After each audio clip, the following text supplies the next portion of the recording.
Hello. Um, I know some people may know and some people may not know that I've had a problem. And it's not been a recent problem, it's been an ongoing problem. And the more and more people I talk to, the more I realise that it's not really as serious as it feels, but at its absolute worst, it did feel very serious. Or at least it would have felt serious if I could have felt anything. I am currently depressed. Not as depressed as I was, but I certainly am depressed. And I'm trying, and people have been so kind and so nice and understanding, and people I didn't even think would reach out to me have reached out to me, and they've been just so warm and funny and accepting, and I'm very grateful for that. And I just wanted to take the time to thank people properly, and the only way I know how is just to talk to people. But I have learned that, you know, even very close family members, my mother told me she had very serious bouts of anxiety and depression, to the point where she wouldn't leave the house for weeks on end, wouldn't do anything, would have to leave work, would have to call in sick from work. And that's what I've done now. I've taken time off, and the people in my job have been great, and they've offered up just their understanding, and I don't feel pressured at all, and I certainly don't feel guilty for taking the time off. And I'm slowly but surely getting back to the way I want to be and the way I like being, and it's only through friends and family and my loved ones and my partner that I feel like I'm being myself again, and I'm able to talk about it. And if there is anyone who does feel anyway, even slightly unlike themselves, and that's certainly the way I felt, or that I would have felt anything if I could feel anything. And these would be the two things I would want somebody to look at least. I know that if I hear friends or family talking about depression, it did worry me, maybe because I was predisposed to it, but it made me think, am I depressed? Am I okay? And that's a survival thing. It's okay to feel like that, don't feel guilty. Certainly looking at me, and think, oh, Brian's depressed. Am I depressed? And the only two things that I can now look at in terms of how I spotted it was that I didn't feel like myself, or at least my friends and family knew or noticed I wasn't being my true self, and I certainly wasn't happy. But I was withdrawn, and I was distant, and I was negative. And if you do find you're being a more negative day to day than you are positive, then maybe there's something you need to look at.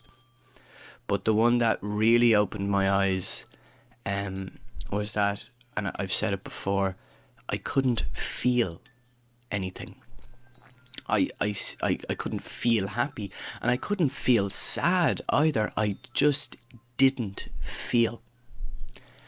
And I just really, I need you to focus on that in terms of your own mental health.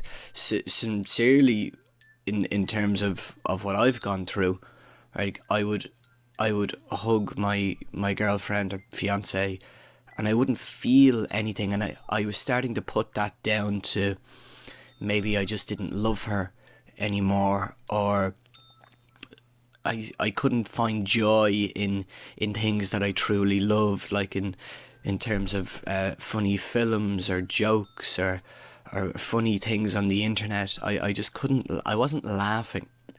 and I wasn't finding joy in them. And in things that I knew I loved, I've stopped exercising. My diet has gone to shit, and I wasn't sleeping, and I certainly wasn't getting regular sleep at regular times.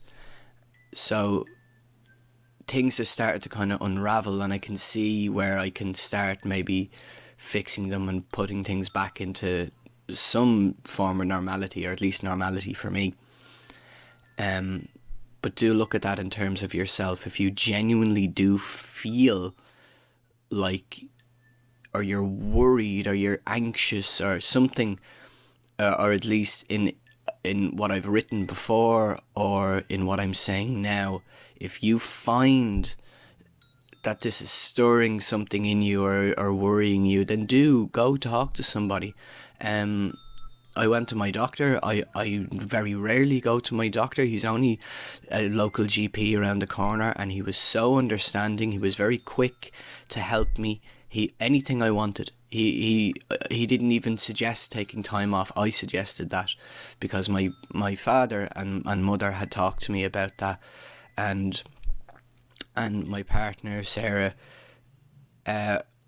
had gone through and is coming out of her own little spell of depression, and the two of us are looking at that in terms of our lifestyle and how we're living, and how both of us have seemed to fallen into this little hole, or let this cloud go over us, whatever imagery.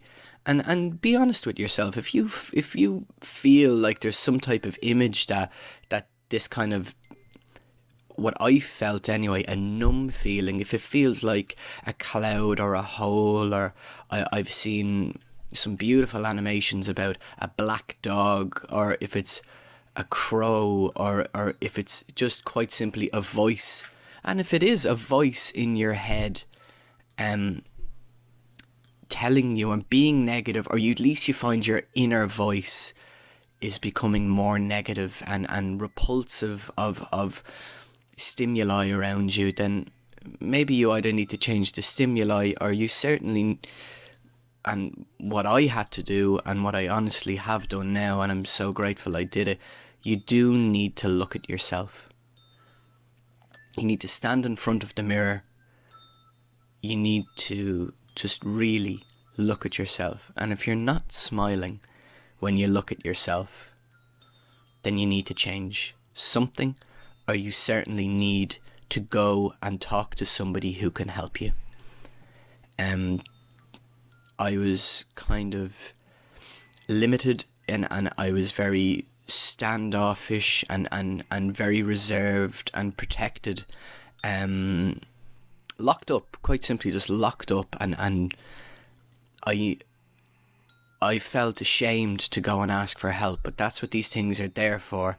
My mum always says these wonderful phrases, and this phrase may or may not help you, but it certainly put things in perspective.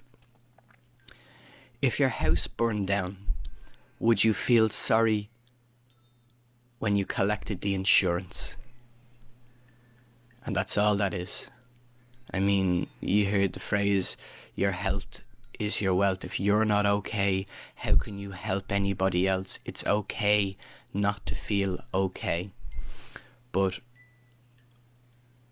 that's the worst part of it is, and people always say, and I've kind of come across, article after article talking about the stigma associated with depression and mental health. The stigma associated with depression and mental health is actually internal, especially when you're suffering for it, isn't really the phrase, but when you're there and you are trapped, locked in, numb, sad, down, whatever way you feel, it comes from you. And I've noticed that maybe the people who are most repulsed by it are possibly sufferers themselves, or people who maybe are trying to protect themselves. But I certainly haven't come across that. Everybody I've talked to has been so kind and have shared their own experiences and made me feel like I'm not alone. And you're not alone. You are not alone. There are people who love you. There are people who care. I love you. I care about you, and I want you to be okay, because I certainly feel so much better for putting my hand out and just asking for help. And if you need help, you go to the people who can help you the best. You go to the professionals. You go to the people whose job it is. People who are professionally trained, who know what they're doing. I went to my doctor, and within 2 minutes, he made me feel like it was okay, that I was doing the right thing.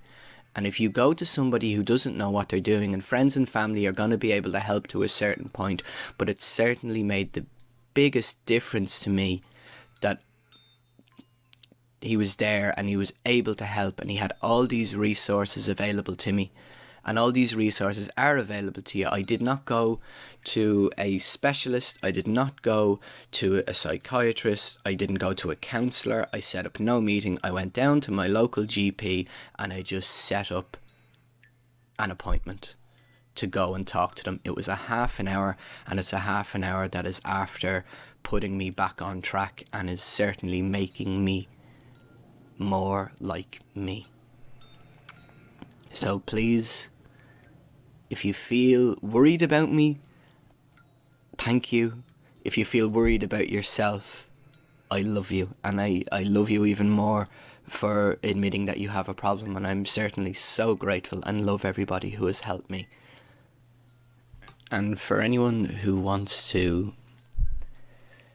give out to themselves or worry or get annoyed over the fact that they may not have spotted my depression or my decline or my numbness, just remember, being depressed and being hurt in that kind of way, damaged or broken, you need to realise that that's part of it. Part of it is a defence, because you're wounded, you're hurt, you're not well, and like any animal, you're going to protect yourself. And usually, certainly in my case, I pushed harder and tried to be, and I honestly fought to be as good as I could be, and it's very hard to see between the lines, and the only people who saw that were the people that, well, quite honestly, it was Sarah, my partner, because she saw me at my lowest and she saw me swing,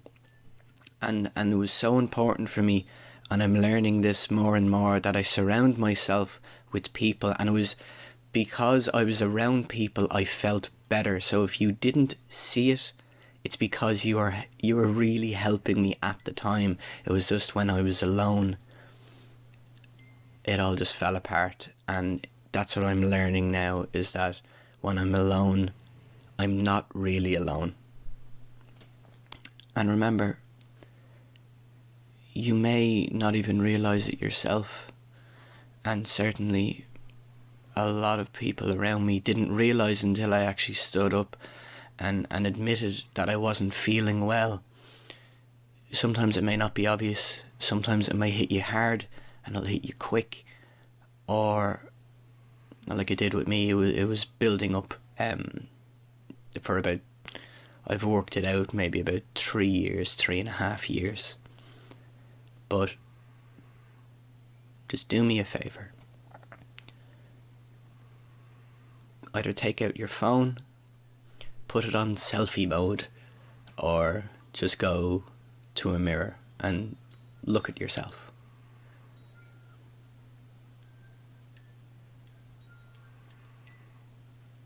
And I hope you see a smile. And if you don't see a smile, I hope you see a smile very, very soon. Thank you.